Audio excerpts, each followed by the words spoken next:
Price the lord. ಕರ್ತನಾಮಕ್ಕೆ ಸ್ತೋತ್ರವಾಗಲಿ. ಪ್ರಿಯ ದೇವ ಜನರೇ, ದೇವರಾದ ಕರ್ತನು ಪ್ರತಿನಿತ್ಯವೂ ಪ್ರತಿಯೊಂದು ಕ್ಷಣವೂ ನನ್ನೊಂದು ನಿಮ್ಮೊಂದಿಗೆ ಇದ್ದುಕೊಂಡು ದೇವರ ಕೃಪಾ ಹಸ್ತ ಯಾವಾಗಲೂ ನಮ್ಮನ್ನು ಕಣ್ಣ ಗುಡ್ಡಿನೋಪಾದಿಯಲ್ಲಿ ಕಾಯ್ತಾ ನೆರಳಿನೋಪಾದಿಯಲ್ಲಿ ಇದ್ದುಕೊಂಡು ವಿಶೇಷವಾದ ತನ್ನ ಆತ್ಮನ ನಡೆಸುವಿಕೆಯಲ್ಲಿ ದೇವರಾದ ಕರ್ತನು ನಡೆಸುತ್ತಿರುವನಾಗಿದ್ದಾನೆ. ನಿಜವಾಗಿ ದೇವರು ನಮ್ಮ ಜೀವಿತದಲ್ಲಿ ನಮ್ಗೆ ಆಯುಷ್ಕಾಲವನ್ನು ಕೊಟ್ಟು ಆಯುಷ್ಕಾಲದಕ್ಕೋಸ್ಕರ ಈ ದಿನವನ್ನು ನಮಗೆ ಕೂಡಿಸಿಕೊಟ್ಟು ದೇವರಾದ ಕರ್ತನು ವಿಶೇಷವಾದ ತನ್ನ ಆತ್ಮನ ನಡೆಸುವಿಕೆಯಲ್ಲಿ ನಮ್ಮನ್ನು ನಡೆಸ್ಕೊಂಡು ಬಂದಿದ್ದಾನೆ. ಈ ಹೊಸ ದಿನ ಹೊಸ ಬೆಳಕನ್ನು ನಾವು ಕಂಡಂತ ವೇಳೆಯಲ್ಲಿ, ಈಗಲೂ ದೇವರಾದ ಕರ್ತನ ಸಮ್ಮುಖದಲ್ಲಿ ನಾನು ನೀವು ನಿಂತು ಇರುವಂತ ವೇಳೆಯಲ್ಲಿ, ದೇವರ ಕೃಪಾ ಹಸ್ತ ನಿಮ್ಮನ್ನು ನಡೆಸುವಂತ ವೇಳೆಯಲ್ಲಿ ನಾವು ಎಷ್ಟಾಗಿ ದೇವರಿಗೆ ಕೃತಜ್ಞತೆಯನ್ನು ಸಲ್ಲಿಸ್ತಾ ಇದ್ದೀವಿ. ಮುಂಜಾನೆ ವೇಳೆಯಲ್ಲಿ ಎದ್ದುಕೊಂಡು ಹೊಸ ದಿನ ಹೊಸ ಬೆಳಕನ್ನು ಮಾಡಿದಂಥ ಪರಲೋಕದ ತಂದೆಯಾದ ದೇವರು ನಾನು ಎಷ್ಟಾಗಿ ನಾವು ಕೊಂಡಾಡಿದ್ದೀವಿ, ಎಷ್ಟು ನಾವು ದೇವರಿಗೆ ನಾವು ಮಹಿಮೆಯನ್ನು ಸಲ್ಲಿಸಿದ್ದೀವಿ. ಪ್ರಿಯ ದೇವ ಜನರೇ, ದೇವರು ಕೊಟ್ಟಿರುವಂಥ ಸಮಯ ನಮಗೆ, ದೇವರು ನಮಗೆ ಕೊಟ್ಟಿರುವಂಥ ಆಯುಷ್ಕಾಲ, ಯಾವಾಗಲೂ ದೇವರಾದ ಕರ್ತನಿಗೆ ನಾವು ಕೃತಜ್ಞತೆ ಉಳ್ಳವರಾಗಿ ದೇವರಾದ ಕರ್ತನನ್ನು ನಮ್ಮ ಜೀವಿತದಲ್ಲಿ ಯಾವಾಗಲೂ ನಾವು ಮಹಿಮೆ ಪಡಿಸುತ್ತಾ ಆತನನ್ನು ಕೊಂಡಾಡುವಂಥ ವೇಳೆಯಲ್ಲಿ ನಮ್ಮ ಜೀವಿತದಲ್ಲಿ ಏನೇ ಸಿಚುವೇಶನ್ ಇರಲಿ, ಆ ಸಿಚುವೇಶನ್ ಆತನ ಹ್ಯಾಂಡಲ್ ಮಾಡಿ ಎಲ್ಲಾದಲ್ಲಿ ನಮ್ಮನ್ನು ಕಾಪಾಡಿ ನಡೆಸ್ತಾನೆ. ಪ್ರಿಯರೇ, ವಿರೋಧಿಯಾದ ಸೈತಾನನು ನಿಮ್ಮ ಜೀವಿತದಲ್ಲಿ ನಿಮ್ಮನ್ನು ಗರ್ಜಿಸುವ ಸಿಂಹದೋಪಾದಲ್ಲಿ ನಿಮ್ಮನ್ನು ನುಂಗಬೇಕೆಂಬುದಾಗಿ ಕಾಯ್ತಿರ್ಬೋದು. ನೀವು ಅನೇಕ ಜನರು ಅನೇಕ ಕಷ್ಟದಲ್ಲಿ, ಅನೇಕ ವೇದನೆಯಲ್ಲಿ, ಅನೇಕ ಚಿಂತೆಯಲ್ಲಿ, ಅನೇಕ ಸಮಸ್ಯೆದಲ್ಲಿ ಇರ್ಬೋದು. ಆದರೆ ಎಲ್ಲದಕ್ಕೂ ಉತ್ತರ ದೇವರಾದ ಕರ್ತನು. ಪ್ರಿಯರೇ, ಯಾವ ಮನುಷ್ಯನಲ್ಲಿ ಹೋದರೂ ಕೂಡ ಪರಿಹಾರ ಇಲ್ಲ. ಪ್ರಿಯ ದೇವಜನರೇ, ದೇವರಾದ ಕರ್ತನ ಹಸ್ತದ, ದೇವರ ತ್ರಾಣಗಳ ಹಸ್ತದ ಕೆಳಗೆ ನಿಮ್ಮನ್ನು ನೀವು ತಗ್ಗಿಸಿಕೊಳ್ಳುವುದಾದರೆ, ದೇವರಾದ ಕರ್ತನ ವಾಗ್ದಾನ ನಿಮ್ಮ ಜೀವಿತದಲ್ಲಿ ಬಂದಿರುವುದಾದರೆ ಆ ವಾಗ್ದಾನವನ್ನು ನೀವು ಹಿಡ್ಕೊಳ್ಳಿ, ಆ ವಾಗ್ದಾನವನ್ನು ನಂಬಿ ದೇವರಾತ್ಮನೊಂದಿಗೆ ಮುಖಾಮುಖಿಯಾಗಿ ನೀವು ಮಾತನಾಡಿ. ಪ್ರಿಯರೇ, ದೇವರಾದ ಕರ್ತನು ನನ್ನೊಂದಿಗೂ ನಿಮ್ಮೊಂದಿಗೂ ಮಾತನಾಡಲು ಆತನು ಆಲ್ರೆಡಿ ರೆಡಿಯಾಗಿದ್ದಾನೆ. ನಾವು ರೆಡಿಯಾಗಿದ್ದೀವ? ಪ್ರಿಯ ದೇವಜನರೇ, ಯೇಸು ಸ್ವಾಮಿ ಇವತ್ತಿನ ಲೋಕದಲ್ಲಿ ನೋಡುವಂಥ ವೇಳೆಯಲ್ಲಿ ಎಲ್ಲ ಕಡೆಗಳಲ್ಲಿ ಯೇಸುವಿನ ಶ್ರಮೆಯ ಧ್ಯಾನವನ್ನು ಇವತ್ತು ನಡೆಸ್ತಾ ಇದ್ದಾರೆ. ಎಷ್ಟೋ ಜನರು ಏನು ಮಾಡ್ತಾರೆ, ಈ 40 ದಿವಸ ವೆಜ್ ತಿನ್ನುವಂಥದ್ದು, ಮಾಂಸಾಹಾರಿ ಇಲ್ಲ, ಡ್ರಿಂಕ್ಸ್ ಮಾಡೋರು ಡ್ರಿಂಕ್ಸ್ ಬಿಡುವಂಥದ್ದು, ಬರೀ 40 ದಿನಕ್ಕೆ ಮಾತ್ರ ಸೀಮಿತವಾಗಿದೆಯಾ ನಿಮ್ಮ ಜೀವಿತದಲ್ಲಿ? ಕರ್ತನಿಗಾಗಿ ಈ ಸಮಯವನ್ನು ಹೇಗೆ ನೀವು ಮೀಸಲಾಗಿರ್ತೀರಾ, ನಿಮ್ಮ ಜೀವಿತದಲ್ಲಿ ನೀವು ಮೀಸಲಾಗಿಡಿ. ಪ್ರಿಯರೇ, ಇದು ದೇವರಾದ ಕರ್ತನಿಗೆ ಬೇಕು. ಬರೀ 40 ದಿವಸ ಮಾತ್ರ ಇದನ್ನು ನಡೆಸ್ತಾ ನಾನು ವೆಜ್ ತಿನ್ನೋದು, ನಾನು ನಾನ್ ವೆಜ್ ತಿನ್ನೋದು, ಕರ್ತನಿಗಾಗಿ ನಾನು ಇದನ್ನು ಮಾಡ್ತಿದ್ದೇನೆ ಎಂಬುದಾಗಿ ಹೇಳುವುದು. ಆಲ್ರೆಡಿ ಯೇಸು ಸ್ವಾಮಿ ಎಲ್ಲವನ್ನು ಮಾಡಿ ಮುಗಿಸಿ ಆಗಿದೆ. ಆಲ್ರೆಡಿ ನಾವು ಇವತ್ತು ಕ್ರಿಸ್ತನಲ್ಲಿದ್ದು ಇದನ್ನು ನಾವು ಸಂತೋಷದಿಂದ ಆಚರಿಸಬೇಕು. ಸಂತೋಷದಿಂದ ದೇವರಿಗೆ ಮಹಿಮೆ ಆಗುವಂಥ ರೀತಿಯಲ್ಲಿ ನಾವು ಮುಂದಕ್ಕೆ ಹೋಗ್ಬೇಕು. ಪ್ರಿಯರೇ, ಈ ಸಂಪ್ರದಾಯಗಳನ್ನು ನಾವು ಮಾಡಿಕೊಂಡು ಬರಲಿಕ್ಕಲ್ಲ, ದೇವರ ನಿಯಮಗಳನ್ನು ಪಾಲಿಸಿಕೊಂಡು ಕೈಕೊಂಡು ನಡಿಲಿಕ್ಕೆ ದೇವರು ನನ್ನನ್ನು ನಿಮ್ಮನ್ನು ಈ ಲೋಕದಲ್ಲಿ ಇಟ್ಟಿದ್ದಾನೆ. ಒಂದು ಸ್ಪಷ್ಟವಾಗಿ ಅರ್ಥ ಮಾಡ್ಕೊಳ್ಳಿ, ದೇವರು ಎಲ್ಲವನ್ನು ಹುದುವಾಗಿ ನಮಗೆ ಕೊಟ್ಟಿದ್ದಾನೆ. ಪ್ರಿಯ ದೇವಜನರೇ, ದೇವರಾದ ಕರ್ತನು ಕ್ರೂಜಿಯಲ್ಲಿ ನುಡಿದಂಥ ಆ್ಯಕ್ಚುಲಿ 6ನೇ ಮಾತಾಗಿದೆ. ಅದು ಆ್ಯಕ್ಚುಲಿ 7ನೇ ಮಾತಾಗಿರಬೇಕು. ಅದು ಆಚೆ ಪ್ರಿಂಟಿಂಗ್ ಇದರಲ್ಲಿ ಮಿಸ್ಟೇಕ್ ಆಗಿರ್ಬೋದು. ಆದರೆ 6ನೇ ಮಾತು ತೀರಿತು ಎಂಬುದಾಗಿ. ಈ ತೀರಿತು, ಈ ಮಾತು, ಈ 3 ಅಕ್ಷರದಲ್ಲಿ ದೇವರ ಆತ್ಮನು ನಿಮ್ಮ ಜೀವಿತದ ಆ 3 ರೆವಲ್ಯೂಷನ್ಗಳನ್ನು ಇಟ್ಟಿದ್ದಾನೆ. ಇವತ್ತಿನ ದಿನದಲ್ಲಿ ಈ ತೀರಿತು ಅಂದ್ರೆ ಏನೆಂಬುದಾಗಿ ಆತ್ಮ ದಾಹದಿಂದ ದೇವರ ಆತ್ಮನು ನನ್ನೊಂದಿಗೂ ನಿಮ್ಮೊಂದಿಗೂ ಮಾತನಾಡುವಾಗ ನಾವು ಇದನ್ನು ಶ್ರದ್ಧೆಯಿಂದ ನಾವು ಕೇಳುವುದಾದರೆ ದೇವರಾದ ಕರ್ತನು ವಿಶೇಷವಾದ ರೀತಿಯಲ್ಲಿ ಆತನು ನಡೆಸ್ತಾನೆ ಪ್ರಿಯರೇ. ಪ್ರಿಯ ದೇವ ಜನರೇ, ಇಂದಿನ ದಿನದಲ್ಲಿ ದೇವರ ಆತ್ಮನು ಇವತ್ತು ನನ್ನೊಂದಿಗೂ ನಿಮ್ಮೊಂದಿಗೆ ಮಾತನಾಡಲಿಕ್ಕೆ ಆ ತೀರಿತು ಎಂಬ ವಿಷಯದಲ್ಲಿ ದೇವರ ಆತ್ಮನು ಅಂದರೆ ಯೇಸು ಕ್ರಿಸ್ತನ ಶಿಲುಬೆಯಲ್ಲಿ ಈ ತೀರಿತು ಅಂದರೆ ಏನೆಂಬುದಾಗಿ ತಿಳಿಯಪಡಿಸುವನಾಗಿದ್ದಾನೆ. ಆದುದರಿಂದ ಈ ದೇವರ ವಾಕ್ಯವನ್ನು ನೀವುಗಳು ಶ್ರದ್ಧೆಯಿಂದ ಆತ್ಮನ ದಾಹದಿಂದ ಕೇಳುವುದಾದರೆ ನಿಜವಾದ ಇದರ ಆಶೀರ್ವಾದಗಳನ್ನು ನೀವು ಕೂಡ ಹೊಂದಿಕೊಳ್ಳಿಕ್ಕೆ ಸಾಧ್ಯ. ಆದುದರಿಂದ ಈಗ ಪ್ರಾರಂಭದಲ್ಲಿ ಈ ತೀರಿತು ಎಂಬುದಾಗಿ ಹೇಳುವುದಾದರೆ ಈ ಅಂದ್ರೆ ಏನು? ಅಂದ್ರೆ ತಿರಸ್ಕಾರ. ಯೇಸು ಸ್ವಾಮಿ ನನಗೋಸ್ಕರ ನಿಮಗೋಸ್ಕರವಾಗಿ ಈ ಲೋಕದಲ್ಲಿ 3.5 ವರ್ಷ ತನ್ನ ಸೇವೆಯನ್ನು, ತಂದೆಯಾದ ದೇವರು ಕೊಟ್ಟಿರುವಂತಹ ಸೇವೆಯನ್ನು ಮಾಡಿದಂಥ ವೇಳೆಯಲ್ಲಿ ಆ ಶಿಲುಬೆಯಲ್ಲಿ ಕೂಡ ಆತನು ಯಾವ ರೀತಿ ತಿರಸ್ಕಾರವನ್ನು ಹೊಂದಿದೆ ಎಂಬುದಾಗಿ ನಾವು ದೇವರ ವಾಕ್ಯದ ಮೂಲಕ ನಾವು ನೋಡುವುದಾದರೆ ಯೆಶಾಯನು ಬರೆದ ಪ್ರವಾದನೆಯ ಗ್ರಂಥ 53ನೇ ಸಂಧಿ 3ರಿಂದ 5ನೇ ವಚನ ತನಕ ನಾವು ಧ್ಯಾನ ಮಾಡುವ.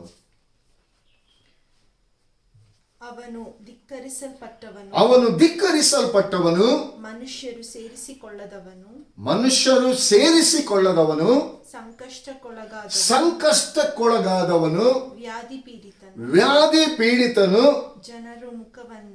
ಜನರು ಮುಖವನ್ನು ಓರೆ ಮಾಡಿಕೊಂಡು ಧಿಕ್ಕಾರಕ್ಕೆ ಒಳಗಾದವನು ಆಗಿದ್ದನು. ನಾವು ಅವನನ್ನು ಲಕ್ಷ್ಯಕ್ಕೆ ತರಲಿಲ್ಲ. ನಿಜವಾಗಿಯೂ ನಮ್ಮ ಸಂಕಷ್ಟಗಳನ್ನು ಅನುಭವಿಸಿದನು. ಅವನು ಹೊತ್ತ ಹೊರೆಯು ನಮ್ಮ ಸಂಕಟವೇ ಹೌದು. ಪ್ರಿಯ ದೇವ ಜನರೇ, ಇವತ್ತು ಮನುಷ್ಯರಾದ ನಮ್ಮ ಜೀವಿತದಲ್ಲಿ ನೀವು ಏನೇನು ಅನುಭವಿಸಬೇಕು. ಯೇಸು ಸ್ವಾಮಿ ಇವತ್ತು ತಿರಸ್ಕರಿಸಲ್ಪಟ್ಟಿ ಅಂದ್ರೆ ತಿರಸ್ಕಾರ. ಇವತ್ತು ಆ ಸ್ಥಾನದಲ್ಲಿ ಇವತ್ತು ನನ್ನನ್ನು ನಾವು ಇಟ್ಟುಕೊಳ್ಬೇಕು. ಯಾಕಂದ್ರೆ ಎಷ್ಟು ವಿಧವಾದ ರೀತಿಯಲ್ಲಿ ನಾವು ತಿರಸ್ಕಾರವನ್ನು ಹೊಂದಬೇಕಿತ್ತು. ಎಲ್ಲರಿಂದ ನಾವು ತಿರಸ್ಕಾರ ಅಂದ್ರೆ ಆಲ್ರೆಡಿ ದೇವರ ಆತ್ಮನಿಂದ ನಾವು ತಿರಸ್ಕಾರ ಹೊಂದಿದವರಾಗಿದ್ದೆವು. ಆ ತಿರಸ್ಕಾರವನ್ನು ತಂದೆಯಾದ ದೇವರು ತನ್ನ ಮಗನಾದ ಯೇಸು ಕ್ರಿಸ್ತನ ಮೇಲೆ ಹಾಕಿದನು. ಇವತ್ತು ನೀನು ಅನುಭವಿಸುವ ಸಂಕಷ್ಟಕ್ಕೆ ಒಳಗಾದವನು ಅನೇಕ 6-7 ವಿಧವಾದ ಆ ಅನುಭವವನ್ನು ಅಲ್ಲಿ ಪ್ರವಾದಿಯಾದ ಯೆಶಾಯನು ಅವನಲ್ಲಿ ನೋಡತಕ್ಕ ಅಂದ ಚಂದಗಳು ಇರಲಿಲ್ಲ ಎಂಬುದಾಗಿ ಕೂಡ ದೇವರ ವಾಕ್ಯ ಇದೆ. ಯಾಕಂದ್ರೆ ಅಷ್ಟು ತನ್ನನ್ನು ತಾನು ಅಂದ್ರೆ ಪ್ರಿಯ ದೇವ ಜನರೇ, ಇವತ್ತು ನಿನ್ನ ಸ್ಥಾನವನ್ನು, ಆ ತಿರಸ್ಕಾರದ ಸ್ಥಾನವನ್ನು ಇಲ್ಲಿ ತಂದೆಯಾದ ದೇವರು ತನ್ನ ಮಗನ ಮೇಲೆ ಹಾಕಿದ. ತನ್ನ ಮಗನ ಮೇಲೆ ಹಾಕಿದಂತ ವೇಳೆಯಲ್ಲಿ ಮಗನು ಇದು ನನಗೆ ಬೇಡ, ಇದು ನಾನು ಅನುಭವಿಸೋದಿಲ್ಲ ಎಂಬುದಾಗಿ ಹೇಳಿಲ್ಲ. ಇವತ್ತಿನ ದಿನದಲ್ಲಿ ಆ ತಿರಸ್ಕಾರ ಅಂದ್ರೆ ನಿಜವಾಗಿ ಆ ಪರಲೋಕ ರಾಜ್ಯ ನನಗೋಸ್ಕರ ನಿನಗೋಸ್ಕರ ಅಂದ್ರೆ ಸೈತಾನನ ವಶದಲ್ಲಿ ನೀನಿದ್ದುಕೊಂಡು ಆ ಪರಲೋಕ ರಾಜ್ಯ ನಾವು ಕಳ್ಕೊಂಡಂತವರಾಗಿದ್ದೆವು. ಇದು ಪ್ರಾರಂಭದಲ್ಲಿ ಏದೆನ್ ತೋಟದಲ್ಲಿ ಆದಾಮನು ಹವ್ವಳು ಅಲ್ಲಿ ಪಾಪ ಮಾಡಿ ದೇವರ ಆತ್ಮನಿಂದ ಯಾವಾಗ ಹೊರಗೆ ಹಾಕಲ್ಪಟ್ಟರ ಅಲ್ಲಿಂದ ಸ್ಟಾರ್ಟ್ ಆದ ಆ ತಿರಸ್ಕಾರ ಈಗಲೂ ಕೂಡ ಈ ಲೋಕದಲ್ಲಿ ಇದು ನಡೀತಲೇ ಇದೆ ಪ್ರಿಯರೇ. ಇವತ್ತು ನಾವು ಎಷ್ಟೋ ಜನ ಹೇಳ್ತಾರೆ, ನಮ್ಮನ್ನು ಯಾರು ಎಣಿಕೆಗೆ ತಗೊಳ್ದೆ ನಮ್ಮನ್ನು ತಿರಸ್ಕಾರ ಮಾಡ್ತಾರೆ, ನಮ್ಮ ಕುಟುಂಬದವರು ತಿರಸ್ಕಾರ ಮಾಡ್ತಾರೆ, ನಮ್ಮನ್ನು ಎಲ್ಲಿ ಹೋದ್ರು ನಮ್ಮನ್ನು ಕೇಳೋರು ಅನೇಕ ವಿಧವಾದ ರೀತಿ ಹೇಳ್ತಾರೆ. ಪ್ರಿಯ ದೇವ ಜನರೇ, ಒಂದು ಅರ್ಥ ಮಾಡಿಕೊಳ್ಳಿ, ನಿಮ್ಮ ಈ ತಿರಸ್ಕಾರದ ಸ್ಥಾನವನ್ನು ಯೇಸು ಸ್ವಾಮಿ ನಿಮಗೋಸ್ಕರ ಆಲ್ರೆಡಿ ತಕ್ಕೊಂಡಿದ್ದಾನೆ. ಆ ತಿರಸ್ಕಾರದಿಂದ ನಿಮ್ಮನ್ನು ಹೊರಗೆ ತಂದಿದ್ದಾನೆ.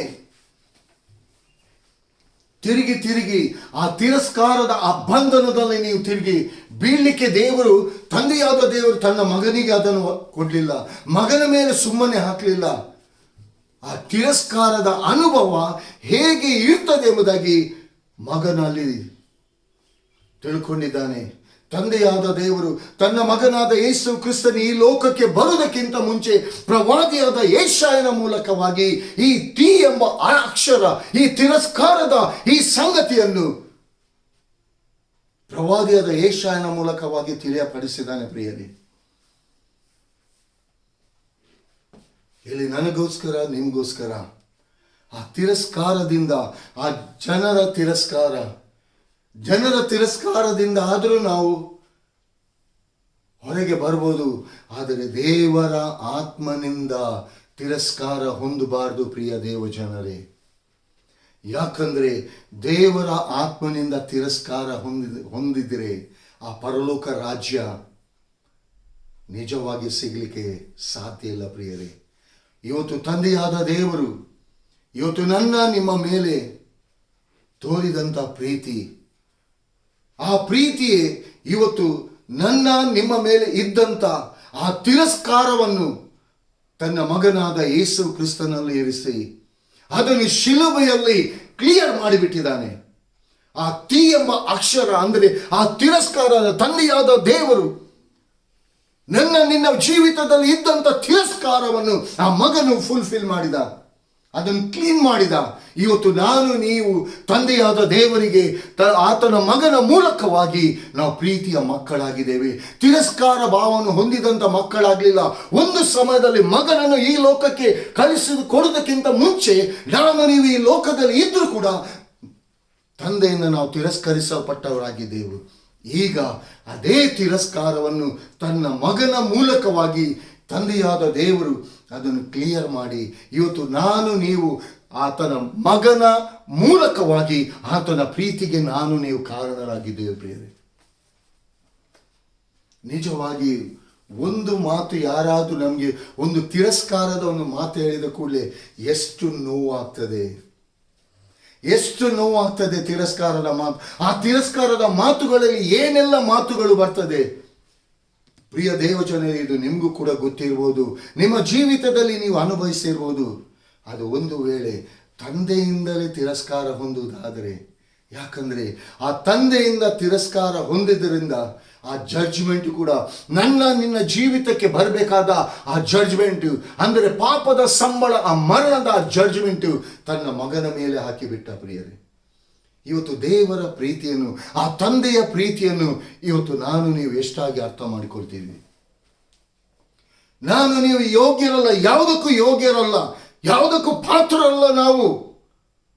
ಆದರೆ ಇವತ್ತು ಮಗನ ಮೂಲಕ ತಂದೆಯಾದ ದೇವರು ನನ್ನನ್ನು ನಿನ್ನನ್ನು ನೋಡುವಾಗ ಪ್ರೀತಿ ಭಾವದಿಂದ ನೋಡ್ತಾನೆ. ಪ್ರೀತಿ ಭಾವದಿಂದ ಎಲ್ಲವನ್ನು ನನಗೂ ನಿಮಗೆ ನಮ್ಮ ಜೀವಿತದಲ್ಲಿ ನಾವು ಅನುಭವಿಸೋದಕ್ಕೋಸ್ಕರ ಎಲ್ಲವನ್ನು ಕೊಟ್ಟಿದ್ದಾನೆ. ಪ್ರಿಯರೇ, ಎಷ್ಟೊಂದು ಸಂತೋಷವಾದ ಜೀವಿತ ಇವತ್ತು ಈ ಒಳ್ಳೆ ಕೊಟ್ಟಂತ ಈ ಜೀವಿತದಲ್ಲಿ ಈ ತಿರಸ್ಕಾರದಿಂದ ನಾನು ನೀನು ಆ ಹೊರಗೆ ತಂದಂತ ಆ ತಂದೆಯಾದ ದೇವರನ್ನು, ಆ ಮಗನಾದ ಯೇಸು ಕ್ರಿಸ್ತನನ್ನು ನಮಗೋಸ್ಕರವಾಗಿ ಸಹಾಯವಾಗಿ ಕೊಟ್ಟಂತ ಆ ಪರಿಶುದ್ಧಾತ್ಮನೊಂದಿಗೆ ನಾನು ನಮ್ಮ ಜೀವಿತದಲ್ಲಿ ನಾವು ಎಷ್ಟಾಗಿ ನಾವು ಕೃತಜ್ಞತೆ ಉಳ್ಳವರಾಗಿದ್ದೀವಿ. ಯಾವುದಕ್ಕೂ ಬಾರದಂತ ಈ ಡಸ್ಟ್ ಪಿನ್ನಲ್ಲಿ ಬಿಸಾಡಿದಂಥ ಕಸಗಳು, ಅದು ಕಸ, ಯಾವುದಕ್ಕೂ ಬೇಡವಾದಂಥದ್ದು ಅದು ಸುಟ್ಟು ಹಾಕ್ತಾರೆ. ಪ್ರಿಯರೇ, ಅದೇ ರೀತಿಗೆ ಯಾವುದಕ್ಕೂ ಬೇಡವಾದಂಥ ನಾನು ನೀನು ತಂದೆಯಾದ ದೇವರಿಗೆ ತನ್ನ ಮಗನ ಮೂಲಕ ಇವತ್ತು ನಾನು ನೀವು ಬೇಕಾಗಿದ್ದೇವೆ. ಪ್ರಿಯರೇ, ಇದು ನಮ್ಮ ಯೋಗ್ಯತೆಯಿಂದ ಬಂದಂಥದ್ದಲ್ಲ. ಇವತ್ತು ಆ ತಿರಸ್ಕಾರ ನನ್ನ ನಿನ್ನ ಜೀವಿತದಲ್ಲಿ ಇದ್ದಂಥ ತಿರಸ್ಕಾರ ಇವತ್ತು ಮಗನಲ್ಲಿ. ಇನ್ನು ಎರಡನೇದಾಗಿ ಅಂದರೆ ರಿಸರೆಕ್ಷನ್. ಅಂದರೆ resurrection. Hallelujah, hallelujah, praise the Lord. ಈ ರಿಸರೆಕ್ಷನ್ ಅಂದರೆ ಯೋಹಾನನು ಬರೆದ ಸುವಾರ್ತೆ 14ನೇ ಸಂಧಿ 1-4 ವಚನದವರೆಗೆ ನಾವು ಓದುವುದು. ಟಿ ಅಂದ್ರೆ ಏನು? ಅಂದರೆ ರಿಸರೆಕ್ಷನ್.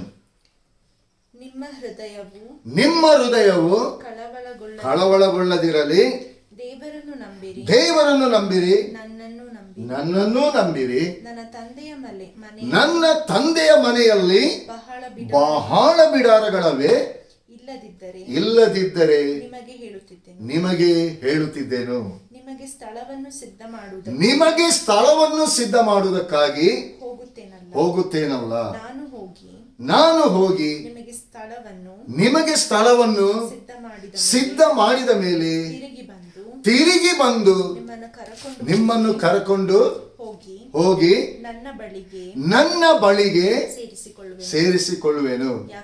ಯಾಕಂದರೆ ನಾನಿರುವ ಸ್ಥಳದಲ್ಲಿ ನೀವು ಸಹ ಇರಬೇಕೆಂದು ಮತ್ತು ನಾನು ಹೋಗುವ ಸ್ಥಳದ ಮಾರ್ಗವನ್ನು ನಿಮಗೆ ತಿಳಿದದೆ ಅಂದನು. ಹಾಲೆಲೂಯಾ! ಏನೊಂದು ಸಂತೋಷ ರೀ. ಈ ತಿರಸ್ಕಾರ ಭಾವವನ್ನು ಹೊಂದಿದಂತ ನಾವು ಆ ರಿಸರೆಕ್ಷನ್, ಆ ಪರಲೋಕ ರಾಜ್ಯ ನಮ್ಗೆ ಹೇಗೆ ಸಿದ್ಧ ಆಗ್ಲಿಕ್ಕೆ ಸಾಧ್ಯ? ಇಲ್ಲಿ ತಂದೆಯಾದ ದೇವರು ತನ್ನ ಮಗನಿಗೆ ಆ ತಿರಸ್ಕಾರದ ಅಂದರೆ ಜಡ್ಜ್ಮೆಂಟ್ ಅನ್ನು ತನ್ನ ಮಗನ ಮೇಲೆ ಹಾಕಿದ್ದರಿಂದ ಇವತ್ತು ತಂದೆಯಾದ ದೇವರು ನನಗೋಸ್ಕರ ನಿನಗೋಸ್ಕರ ಎಫೆಸ 1:4 ಹೇಳ್ತದೆ, ಲೋಕ ಉಂಟಾಗುವುದಕ್ಕಿಂತ ಮುಂಚೆ ಕ್ರಿಸ್ತನಲ್ಲಿ ನನ್ನನ್ನು ನಿಮ್ಮನ್ನು ಆರಿಸಿಕೊಂಡಿದ್ದ ಎಂಬುದಾಗಿ. ಸೇರಿಸಿಕೊಳ್ಳಿಕ್ಕಾಗಲಿಲ್ಲ, ಆ ರಿಸರೆಕ್ಷನ್ ಇರಲಿಲ್ಲ. ಇದು ಮಗನ ಮೂಲಕ ರಿಸರೆಕ್ಷನ್. ಯಾರ್ಯಾರು ಯೇಸು ಕ್ರಿಸ್ತನನ್ನು ಸ್ವಂತ ರಕ್ಷಕನಾಗಿ ಅಂಗೀಕಾರ ಮಾಡಿಕೊಳ್ತಾರೋ ಅವರಿಗೆ ದೇವರ ಮಕ್ಕಳಾಗುವ ಅಧಿಕಾರ ಕೊಡಲ್ಪಟ್ಟಿತ್ತು ಎಂಬುದಾಗಿ ದೇವರ ವಾಕ್ಯ ಹೇಳ್ತದೆ. ಯಾವಾಗ ನೀವು ದೇವರ ಮಗಳಾದೆವೋ, ಯೇಸು ಕ್ರಿಸ್ತನನ್ನು ನಮ್ಮ ಜೀವಿತದಲ್ಲಿ ಸ್ವಂತ ರಕ್ಷಕನಾಗಿ ನಾವು ಅಂಗೀಕಾರ ಮಾಡಿಕೊಂಡೆವು, ಆ ರಿಸರೆಕ್ಷನ್, ಆ ಪರಲೋಕ ರಾಜ್ಯ ನನಗೋಸ್ಕರ ನಿಮಗೋಸ್ಕರವಾಗಿ ಆ ತಂದೆಯಾದ ದೇವರು ತನ್ನ ಮಗನ ಮೂಲಕವಾಗಿ ಆ ಪರಲೋಕದ ಆ ಬಿಡಾರವನ್ನು ಇಲ್ಲಿ ಸ್ಪಷ್ಟವಾಗಿ ಯೇಸು ಸ್ವಾಮಿ ಅಂತಾನೆ, ಪರಲೋಕದಲ್ಲಿ ನಿಮಗೋಸ್ಕರ ಬಿಡಾರಗಳು ಸಿದ್ಧ ಮಾಡಲಿಕ್ಕೆ ನಾನು ಹೋಗಿ ನಿಮಗೆ ಸಿದ್ಧ ಮಾಡಿ ತಿರುಗಿ ನಿಮ್ಮನ್ನು ಏನ್ ಮಾಡ್ತಾರಂತೆ, ಕರ್ಕೊಂಡು ಹೋಗ್ತಾನೆ. ಆತನು ಹೋಗುವಂತ ಮಾರ್ಗ ನಮ್ಗೆ ತಿಳಿದಿರ್ಬೇಕಂತೆ. ಹಾಲೆಲೂಯಾ! ಇವತ್ತು ಆತನು ಹೋಗುವಂತ ಮಾರ್ಗ ದೇವರ ವಾಕ್ಯ. ಇವತ್ತು ಆತನು ಹೋಗುವಂತ ಮಾರ್ಗ ವಿಧೇಯತ್ವವಾಗಿದೆ. ಇವತ್ತು ಆತನು ಹೋಗುವಂತ ಮಾರ್ಗ ಎಲ್ಲದಲ್ಲಿ ದೇವರ ಘನಚಿತ್ತಕ್ಕೆ ಮಹಿಮೆಯನ್ನುಂಟು ಮಾಡುವಂತ ರೀತಿಯಲ್ಲಿ ಆ ಜೀವಿತ, ಆ ಪರಲೋಕ ರಾಜ್ಯ ನಿನ್ನ ಕೈ ಬಿಟ್ಟು ಹೋಗಿತ್ತು ಪ್ರಿಯರೇ. ಆ ಏದೇನ್ ತೋಟದಲ್ಲಿ ದೇವರ ಮಹಿಮೆ ಆದಾಮನು ಕಳಕೊಂಡಲ್ಲಿ ಲೋಕಕ್ಕೆ ಅಂದ್ರೆ ಪಾಪಕ್ಕೆ ಎಂಟ್ರಾದ ಪಾಪದ ಈ ಜೀವಿತ ನಿನ್ನ ಜೀವಿತವನ್ನು ನಾಶನದ ಹಾದಿಯಲ್ಲಿ ನಡೆಸಿತ್ತು. ಸೈತಾನನ ವಶದಲ್ಲಿ ನೀವಿದ್ದೆವು. ಆದರೆ ಯೇಸು ಸ್ವಾಮಿ ಕರ್ತನ ನಾಮಕ್ಕೆ ಸ್ತೋತ್ರವಾಗಲಿ. ಪ್ರಿಯ ದೇವಜನರೇ, ಈ ರಿಸರೆಕ್ಷನ್ ಯಾವ ಯೋಗ್ಯತೆ ನಿನ್ಗೆ ಇದೆ?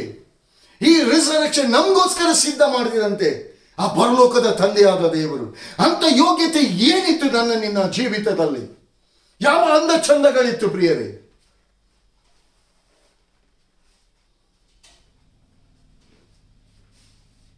ಇವತ್ತು ನಮ್ಮನ್ನು ಪ್ರಶ್ನೆ ಮಾಡಿಕೊಡೋಣ.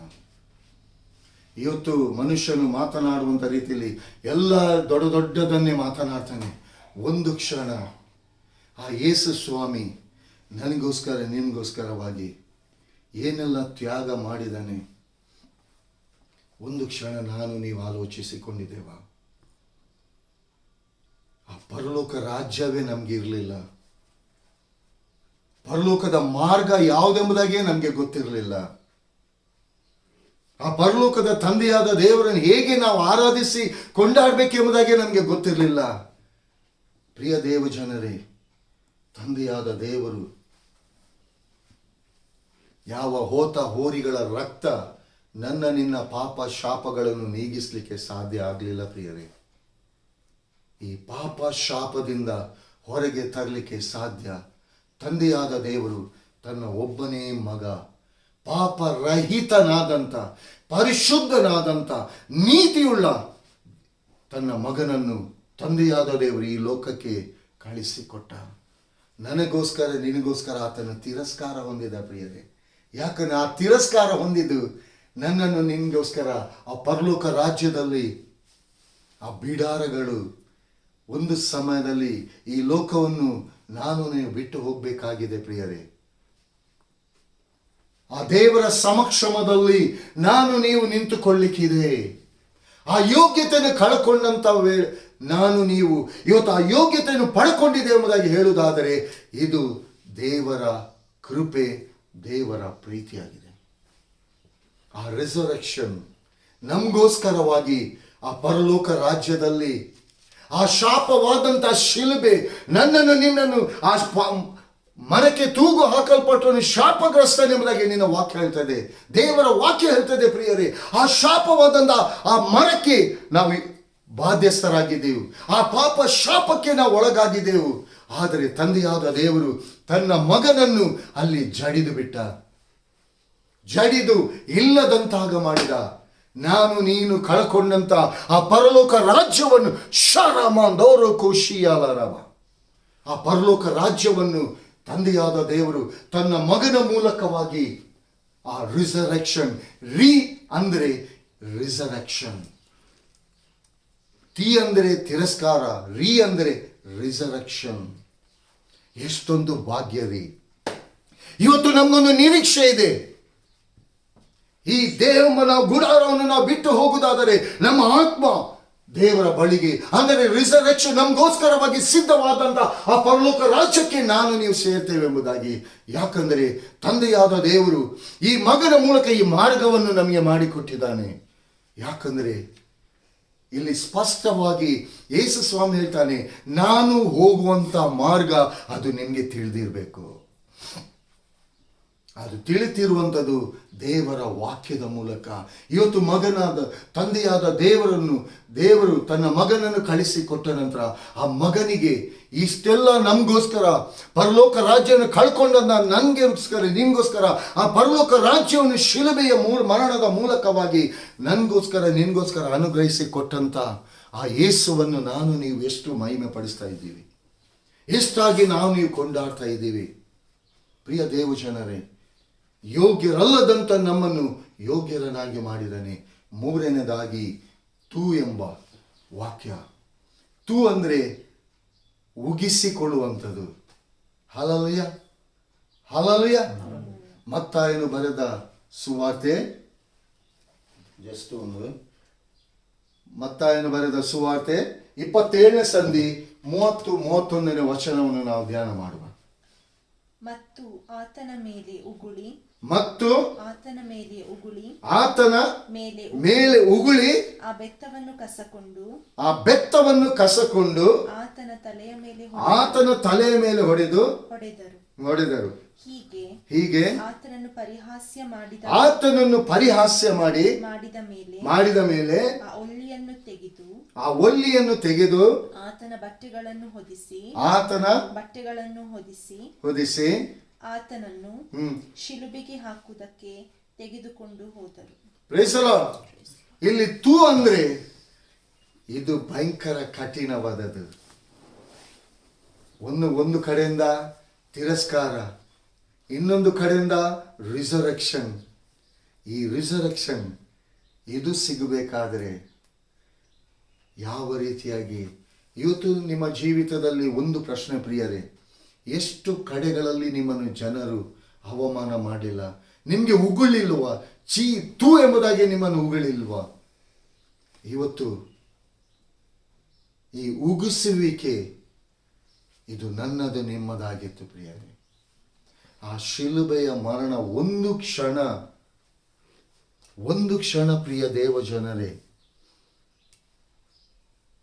ನೀವು ಅರ್ಥೈಸಿಕೊಳ್ಳುವುದಾದರೆ ಎಷ್ಟೊಂದು ಹೀನಾಮಯವಾಗಿ, ಎಷ್ಟೊಂದು ಕಷ್ಟಕರವಾಗಿ, ಎಷ್ಟೊಂದು ತುಚ್ಛಕರವಾಗಿ ಯೇಸು ಸ್ವಾಮಿ ಆ ಶಿಲುಬೆಯ ಮೇಲೆ ತೂ ಎಂಬುದಾಗಿ ಆತನಿಗೆ ಉಗ್ಗಿರಬೇಕಾದ್ರೆ ಆತನು ಏನನ್ನು ತಪ್ಪನ್ನು ಮಾಡಿದ್ದಾನೆ, ಯಾವ ಪಾಪವನ್ನು ಮಾಡಿದ್ದಾನೆ ಪ್ರಿಯ ದೇವಜನರೇ? ಆತನ ಮೇಲೆ ಉಗಿಬೇಕಾದ್ರೆ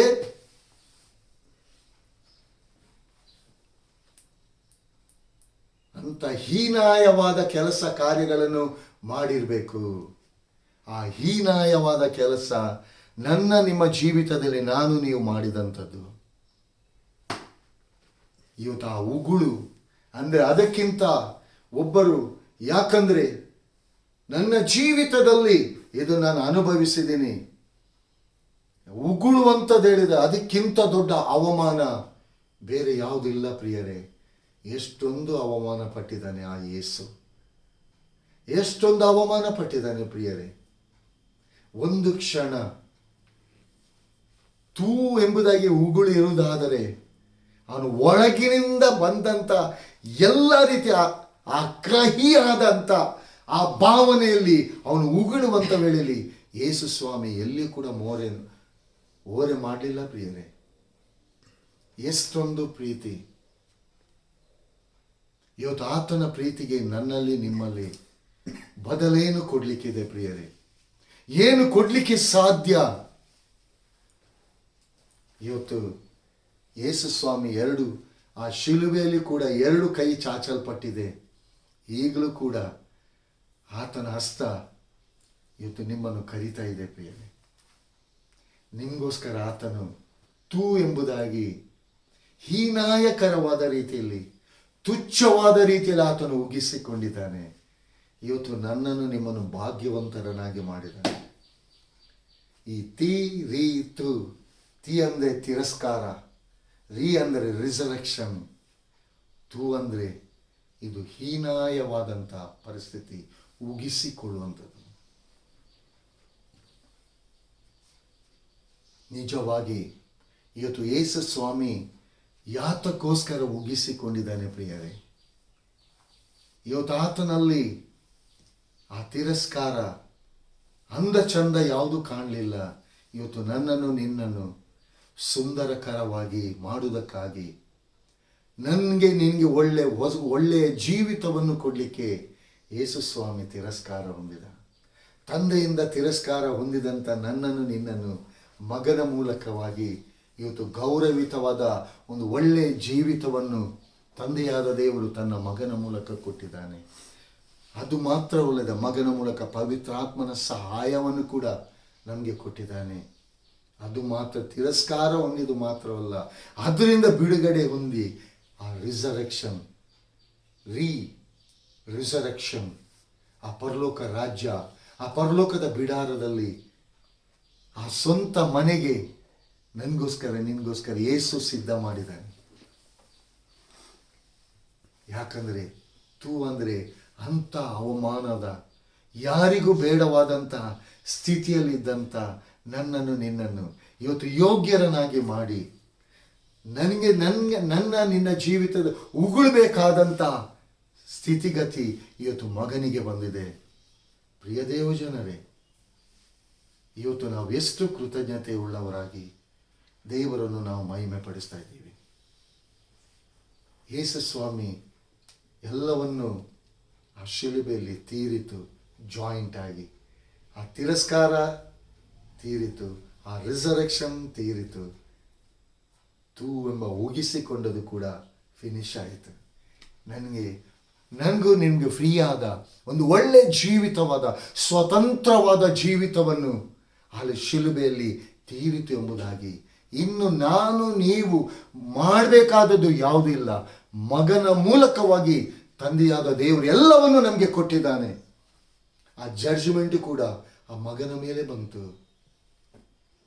ತಿರಸ್ಕಾರದ ಮೂಲಕ, ಉಗಿಸಿಕೊಳ್ಳುವ ಮೂಲಕ ಇವತ್ತು ಆ ಜಡ್ಜ್ಮೆಂಟ್ ನನಗೆ ನಿನಗೆ ಪರಲೋಕ ರಾಜ್ಯ. ಪ್ರಿಯ ದೇವಜನರೇ, ಒಂದು ಅರ್ಥ ಮಾಡಿಕೊಳ್ಳಿ, ಒಂದು ಕೈ ಮುಗಿದು ನಾನು ನಿಮ್ಮಲ್ಲಿ ಕೇಳಿಕೊಳ್ಳುವುದು ಒಂದೇ, ಇಂಥ ಪರಲೋಕದ ತಂದೆಯಾದ ದೇವರನ್ನು ನೀವು ಗಟ್ಟಿಯಾಗಿ ಇಟ್ಕೊಳ್ಳಿ. ಈ ಲೋಕದಲ್ಲಿ ನಿಮಗೆ ಎಂಥ ಆತ್ಮೀಯರೇ ಆಗಿರ್ಬೋದು, ತಂದೆ ತಾಯಿ ಬಂಧು ಬಳಗ ಸ್ನೇಹಿತ ಯಾರೇ ಇರಲಿ, ಇಂಥ ಪ್ರೀತಿಯನ್ನು ಕೊಡಲಿಕ್ಕೆ ಯಾವ ನರ ಮನುಷ್ಯನಿಂದ ಸಾಧ್ಯ ಇಲ್ಲ. ಆ ಪರಲೋಕದ ತಂದೆಯಾದ ದೇವರು ಕೊಟ್ಟಿದ್ದಾನೆ. ಆತನಿಗೆ ನೀವು ಕೃತಜ್ಞತೆ ಉಳ್ಳವರಾಗಿ, ಆತನಲ್ಲಿ ನೀವು ಬಲವನ್ನು ಹೊಂದಿಕೊಳ್ಳಿ, ಆತನಲ್ಲಿ ನಿಮ್ಮ ಜೀವಿತವನ್ನು ಪ್ರಾರಂಭಿಸಿ. ಕರ್ತನ ಈ ವಾಕ್ಯಗಳನ್ನು ಆಶೀರ್ವದಿಸಲಿ. ಕರ್ತನಾಮಕ್ಕೆ ಮಹಿಮೆ ಉಂಟಾಗಲಿ. Amen. Praise the Lord. Thank you daddy. Thank you Holy Spirit. ಪರಿಶುದ್ಧನಾದ ನೀತಿಯುಳ್ಳ ಏಕೈಕ ದೇವರಾದ ಕರ್ತನೆ ಯೇಸುವೆ, ನಿನ್ನ ನಾಮಕ್ಕೆ ಸ್ತೋತ್ರ. ನೀನು ಏಕ ದೇವರಾಗಿದ್ದೆ ಡ್ಯಾಡಿ. ನಮಗೋಸ್ಕರವಾಗಿ ನೀನು ಈ ಲೋಕಕ್ಕೆ ಬಂದು ನಾವುಗಳು ತಿರಸ್ಕಾರ ಹೊಂದಬೇಕಾದ ಸ್ಥಳದಲ್ಲಿ ಯೇಸುವೆ ನೀನು ತಿರಸ್ಕಾರ ಹೊಂದಿದೆ. ಯಾಕಂದರೆ ನಮಗೋಸ್ಕರ ರಿಸರೆಕ್ಷನ್, ಆ ತಂದೆಯ ಮೂಲಕವಾಗಿ ಆ ಪರಲೋಕ ರಾಜ್ಯವನ್ನು ನಮಗೆ ಕೊಟ್ಟಿದೆ. ಆ ಪರಲೋಕ ರಾಜ್ಯವನ್ನು ನೀವು ಯಾವ ರೀತಿಯಲ್ಲಿ ಹೊಂದಿಕೊಳ್ಬೇಕು, ಉಗಿಸಿಕೊಳ್ಳುವಂಥ ಯಾರಿಗೂ ಬೇಡವಾದ ಆ ತುಚ್ಛವಾದ ಆ ಸ್ಥಿತಿಗತ ಆ ಜೀವಿತವನ್ನು ಯೇಸುವೆ ನೀನು ನಮಗೋಸ್ಕರ ಅನುಭವಿಸಿದೆ. ಇದನ್ನು ನಿನ್ನ ಮಕ್ಕಳು ಪ್ರತಿ ಒಬ್ಬೊಬ್ಬರು ಯಾರೇ ಈ ವಾಕ್ಯವನ್ನು ಕೇಳುವಂಥವರು ಯಾರೇ ಆಗಿರಲಿ, ಇದನ್ನು ನೋಡುವಂಥ ವೇಳೆಯಲ್ಲಿ ಪಶ್ಚಾತ್ತಾಪದ ಹೃದಯದಿಂದ ನಿನ್ನ ಬಳಿಗೆ ಬರಲಿಕ್ಕಾಗುವಂತೆ, ನಿನ್ನ ವಾಕ್ಯಗಳನ್ನು ಕೈಕೊಂಡು ನಡೀಲಿಕ್ಕಾಗುವಂತೆ, ನಿನ್ನ ಆತ್ಮನ ಎಲ್ಲ ಸಹಾಯದ ಹಸ್ತ, ನಿನ್ನ ನಡೆಸುವಿಕೆ ಪ್ರತಿ ಒಬ್ಬೊಬ್ಬರೊಂದಿಗೆ ಇದ್ದುಕೊಂಡು ನಡೆಸಲಿ ಎಂಬುದಾಗಿ ಯೇಸುವಿನ ಅತಿ ಪರಿಶುದ್ಧವುಳ್ಳ ಏಕೈಕ ದಿವ್ಯ ನಾಮದಲ್ಲಿ ನಂಬಿಕೆಯಿಂದ ಬೇಡಿದ್ದೇನೆ ನಮ್ಮ ತಂದೆಯೇ. Bless in the name of Jesus Nazareth. Bless in the name of Jesus.